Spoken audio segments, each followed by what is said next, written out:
IG fam, what is going on? I am your personal performance coach, Corey Camp, and today we are breaking down all things recovery.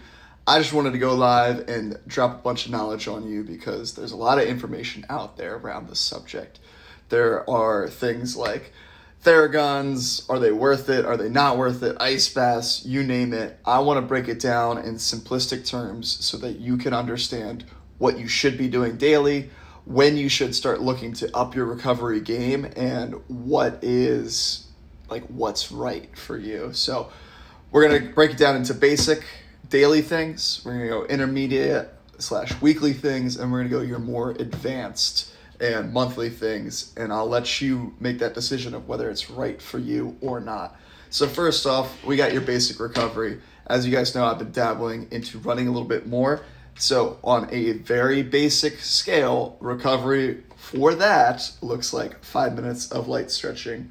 We're going to break that down on the whiteboard. We're bringing out the whiteboard for you today. So 5 minutes, light static stretching, nothing crazy. A lot of lower body for me is making sure I get hamstrings at least 30 seconds a piece on each one, doing quads 30 seconds a piece each one, and then something with my groin, whether I am doing like a butterfly stretch or hip openers around there, and then runner's lunges, really hit my hip flexors. Again, most basic, we got 5 minute light stretching in there.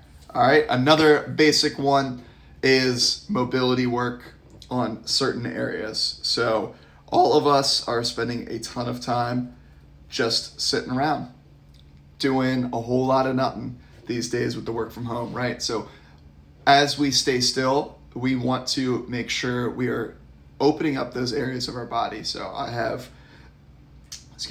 some mobility focused flows on your hips, some on your back, and there's going to be more of those coming your way over the next few weeks here. But mobility work, again, is a basic necessity. I tend to try to do this, I would say every other day. It doesn't have to be an everyday thing, but it is one of those basic necessities that you all should be doing daily. We all want to move well, first and foremost. Nothing's worse than looking at those bodybuilders that can't put their arm above their head because their shoulders don't function. You don't want to be that. You want to be able to look good, feel good, and move good. That's the ultimate goal. Next, we got hydration. So what does hydration look like? For me, that's looking like a gallon-ish per day of liquids. It doesn't have to be just water. Really, kind of any liquid is going to contribute towards that total. We got a nice little green juice smoothie going on right now, post-run. That's a great source of hydration as well as plenty of other things. Sleep is it's a non-negotiable, guys, when it's coming to your recovery. You need to be getting some sleep, and the more intense you're working out, the more sleep you should be getting. There's a reason why, when I was collegiately swimming, I wanted to not only sleep 10 hours a night, but also take all the naps in the world during the day. It takes a lot of energy, and your body is going to recover most during those periods of sleep. That's when HGH gets a bad rap. People dose with it all the time to peak. HGH gets released during your deep sleep cycles, so you need to be sleeping to make sure you are getting that human growth hormone released to your body to help your muscles adequately recover in between sessions. I'll throw in nutrition, very basic nutrition, trying to eat whole foods that are organically sourced or close to the earth. The less processed they are, probably the better they are going to be for you for your overall functioning and ultimately your recovery. Like I mentioned, we got the green juice here. We got my boy James Walters on here. We got to get him hip to the green juice. We got pumpkin seeds in here. We got chia seeds. We got flax seeds. All sorts of seeds I'm all about right now, as well as kale, spinach, bananas, avocado is in there as well. And I'm telling you, it tastes fantastic. Put a little bit of powdered peanut butter in there, cuts down the calories, goes a long way. We're going to move on to intermediate recovery methods, right? So these are either you're doing these weekly or less often than the daily stuff, or you're a little bit more advanced. So the basic stuff, no matter who you are, you should be doing that, the stretching, the mobility, hydration, and sleep. If you're starting your fitness journey, you're starting to get into things here, and you're starting to ramp up that intensity a little bit, fantastic. You're falling into this intermittent category. So what is that looking like? That's looking like introducing foam rolling. I talked about releasing, right? Certain areas of our body are going to hold a lot of tension, especially if we are starting to lift weights or hitting these high intensity interval training sessions. Foam rolling goes a long way in breaking up that fascia and that muscle tissue to help release that tightness that is there. So if you're feeling really, really beat up, think of it almost like a rubber band, like you're getting really, really wound up.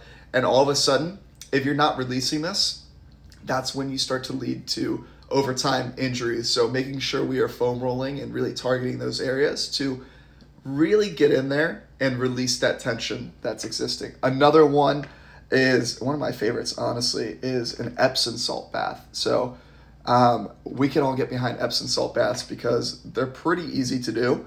All you got to do is go to your local drugstore, CVS, Walgreens, Rite Aid, doesn't matter. They have Epsom salts at your disposal. You can get ones that smell good. You can just go the plain old simple ones. It's up to you. There's a bunch of them out there.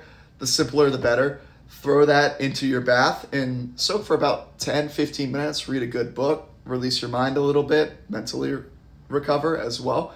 Epsom salt baths are going to be fantastic for your skin, but they're also going to be fantastic for just overall relaxation of your muscles and ultimately helping greater facilitate some recovery in your body. Again, I'm trying to do something like that extreme. I'm not doing that daily. I'm doing that more once to maybe twice a week, depends on how intense the training session is and where I am in my macro cycle of training. So Epsom salt baths, fantastic, highly recommended. Extended stretching. So your basic, we talked about it, 5 minutes-ish. Extended stretching though, you want to try to hit that at least once a week. If you're feeling fancy, feeling really zen, you can throw some yoga in there. I'm saying anything over 10 minutes, 10 to 15 minutes will elicit some form of benefits to you as you are going through your fitness journey here. You don't need to go overboard. You don't need to do an hour yoga session. It's not needed. Ultimately, when you're going for performance, you just want to make sure you're ultimately moving well. Yoga, it's good and great. Depends on what your goals are. It's not a necessity though. You don't need to do it all the time, but extended stretching, fantastic. 10 plus minutes once a week, you'll be good to go there. What else we got? We got protein supplementation. So I want to talk about subs. Obviously, there's a bunch of them out there, and a lot of them are horseshit. They don't actually do what they say they're going to do, and you all waste tons of money on it, and I do the same thing. So, great resource. I'm going to put it down below. I use a website called Labdoor. That is LABDOOR.com. And what Labdoor is, it is a third-party testing site. So they will automatically test all of the supplements pretty much out there on the market and test for their quality. And yeah, it's fantastic. They'll test for their overall quality. They'll test for what actually is in your supplement. If you guys don't know, like protein supplements especially, there is actually a window that the FDA approves that gives companies a 10 gram plus or minus standard deviation of what they can actually advertise. So what does that mean? Brand like Muscle Milk, right? It's got this notoriety, it's got this name to it. We think it's great. Muscle Milk is shit. They consistently score very, very poorly on the Labdoor test. Why? Because Muscle Milk claims that there's, I want to say like 25 grams of protein per serving. In reality, when Labdoor tests, and we can trust them because they're third party, right? They actually have closer to 15 grams of protein per serving.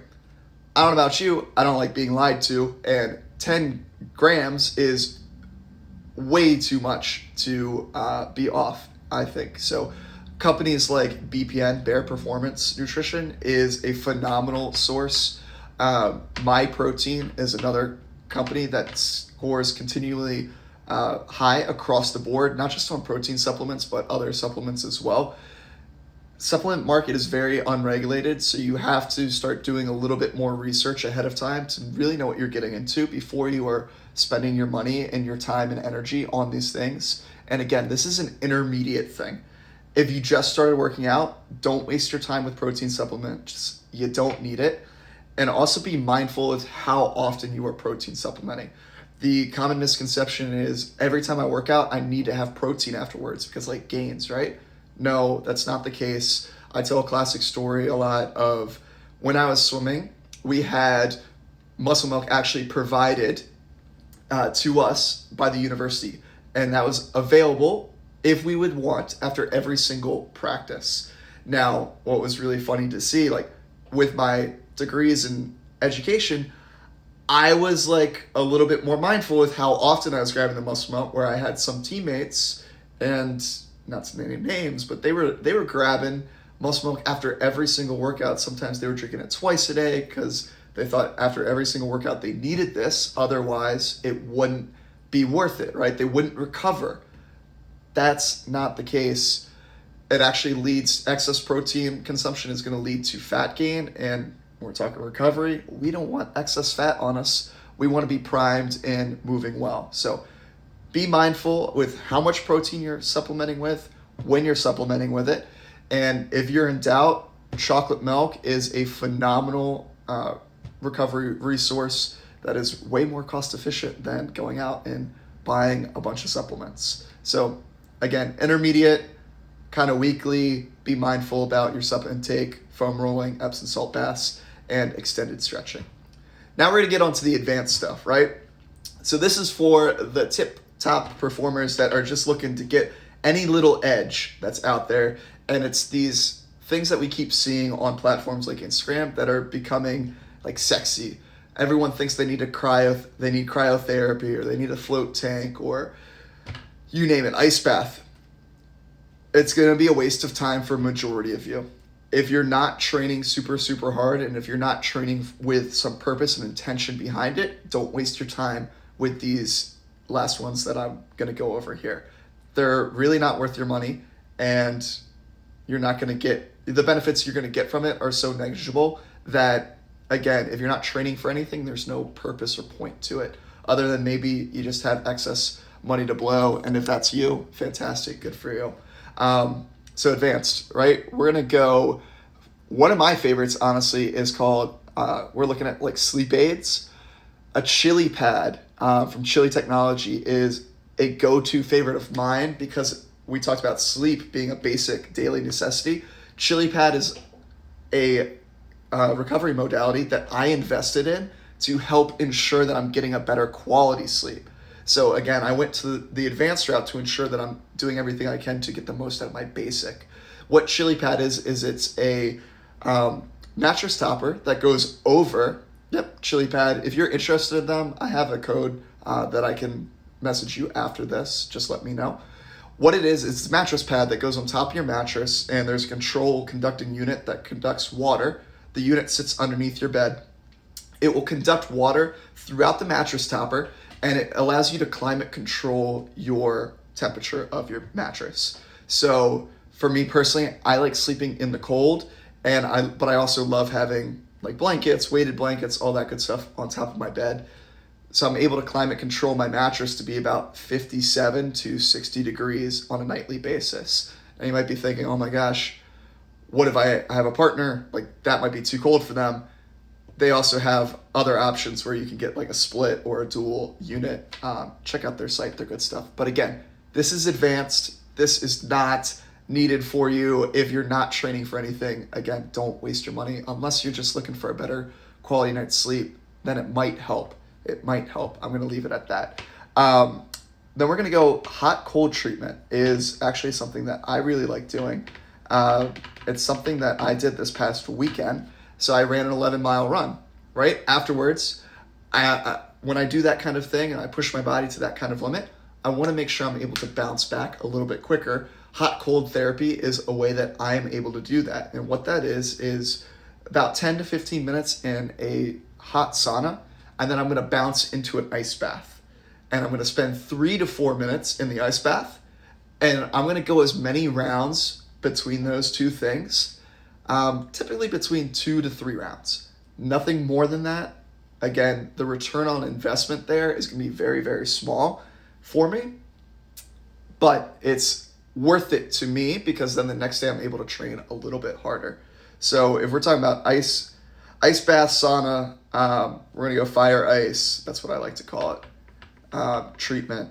And so if you're following along on the handy dandy whiteboard, that's what we got so far. On the advanced, we got sleep aids, fire and ice treatment. Another one, we are gonna go advanced supplementation. So anything beyond your protein supplements.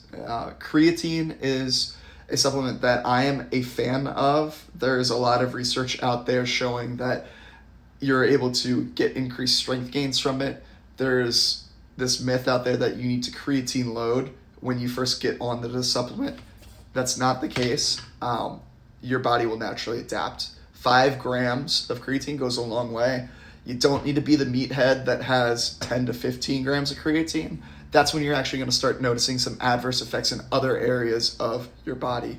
And yeah, again, this is advanced. If you are like looking for just the little bit edge, then I suggest going to that sort of resource.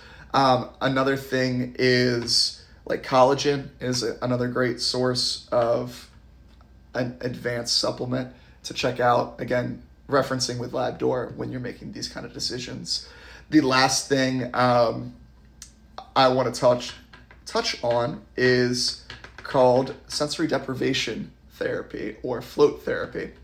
If you've never heard of a sensory deprivation tank, it's actually really fantastic stuff. My people up at Hope Floats in Bethesda and New York take care of me a lot for this treatment. And what that looks like is you go into this tank that is essentially like a bath that is your body. No, Labdoor is free.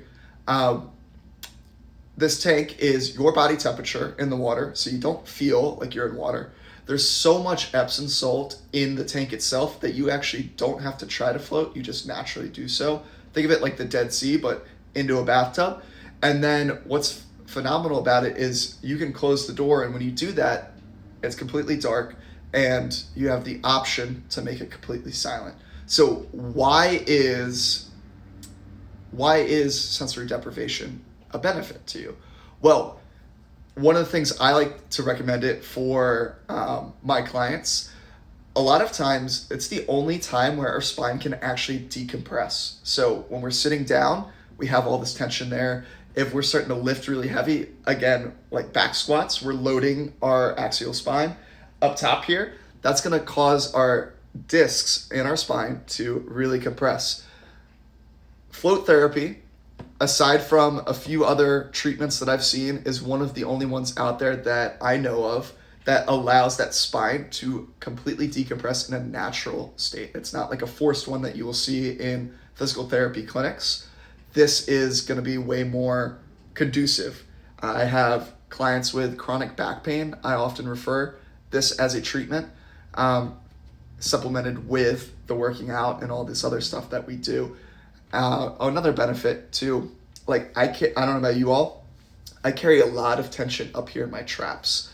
Chronically, my like rotator cuffs are tight. My shoulder mobility isn't fantastic. It's a lot of repetitive motion from all the years of swimming, right? Again, we talked about mobility work. I didn't do a lot of shoulder mobility work like I should have over the years because of that my mobility in my shoulder isn't fantastic. But with float therapy, what I've noticed is because I spend an hour in there, and you have the option to do like hour or 90 minutes, and it goes by way quicker than you would think, that's one of the few times that I feel a true release in this whole area of my body. And I'm just gonna be honest with you guys, when I come out of these float tanks, I'll try to do them at least once a month. I feel like a brand new person. I feel like I walked out and I could do anything because I don't have this chronic weight in this area of my body where there's a lot of tension. Massage is another thing that's in there. And the last advanced modality that I want to kind of touch on with you all is Theraguns, Hypervolts, the handhold massage guns.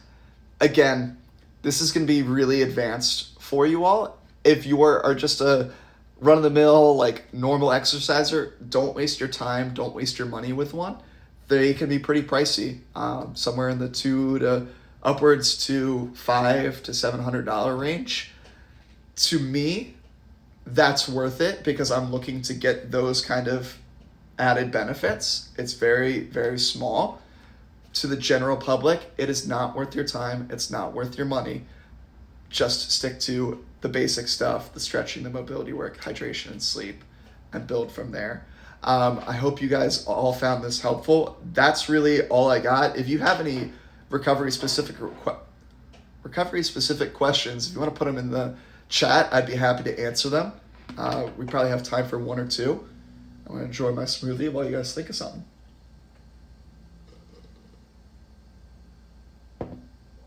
So I'll give you a minute. If you don't have anything, no worries. Nothing comes to mind. That's fine. Feel free to DM me, shoot me a message. Would be happy to chat all things recovery. I keep preaching it, but remember, slow down to speed up goes a really long way. Make sure that you are taking your time with the basic and the daily.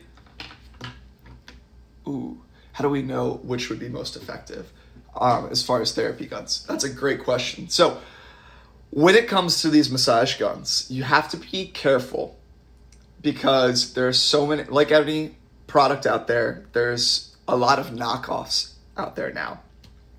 I'll use an example. I have a Hypervolt. I love it. It was like $350 and it was worth the investment to me. A friend of mine ended up getting a knockoff from Amazon for $100. And she was like, telling me like, haha, like I got it for $250 cheaper than you. And it's the same thing. Now I tried it and I kid you not, it felt like this. It just felt like a poke. Like it wasn't, the percussion behind it and the strength behind the machine, the tool, was not high enough to do anything, to elicit any benefits. So be really mindful, read some reviews, I would highly recommend. And know, just like anything, you're probably going to be, I wouldn't say the more you're paying, but you're going to be paying for quality. And it really goes a long way. If you're already going to spend $100 on this and that's of interest, I would suggest going up a little bit more. Theragun, I know, has like a Theragun Mini. And I don't know the price off the top of my head, but it is way more affordable than the original Theragun was, and it travels really well. That's a good one out there. But again, that's an advanced modality, nothing crazy. If any other questions, guys, come to mind, if you're watching this replay and you have questions on recovery, what it means to slow down, to speed up, anything along those terms, feel free to reach out. My inbox is always open. I'm happy to help. I want to see you guys perform better. I want you to start training smarter rather than harder and making your body work for you all. Have a fantastic Thursday. I will see you next time.